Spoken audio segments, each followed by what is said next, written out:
Here's an update for you tonight. A Cedar Falls police officer back on the job already, recovering from being injured. A man allegedly dragged the officer with his vehicle downtown as that man tried to escape arrest late last night.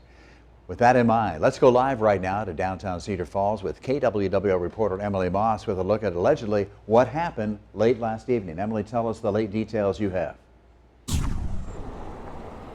Ron, court documents say that it all started here in downtown Cedar Falls at the Casey's behind me. An officer just before midnight last night says that Mackenzie Christensen was slurring his words and stumbling around the store. The officer then followed him down several blocks and pulled him over finally just down on 4th Street, a few blocks down there. And when he tried to pull him over, Christensen, he ran his license and his registration and found that the officer found that he was actually driving with a barred license.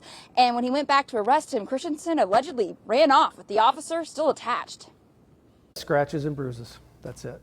Mackenzie Christensen is facing several charges after he allegedly took off before arrest with an officer still attached to his car. The subject took off. The officer was drugged for about a half a block. Police Chief Mark Howard says police are trained to be prepared for these incidents whenever they happen. They can happen on any traffic stop, any call, any minor call can turn into a major call. But it's also survival instincts that helped make sure this officer would still be alive. In any of those type of situations where there's the chance of going under the vehicle, you can't let go. It's not safe to do so. Unfortunately, when he was thrown away from the vehicle, it was away. He was able to roll away from the vehicle and wasn't struck by the vehicle in any way. After it all, the officer returning to work and finishing the job. He went to the hospital, was treated for some minor injuries, and actually went back on duty an hour or two later. Incidents like these happen. Officers are aware of that. We do train for that all the time. It's just one of those things you know every day, every night, every evening that you come into work that could happen.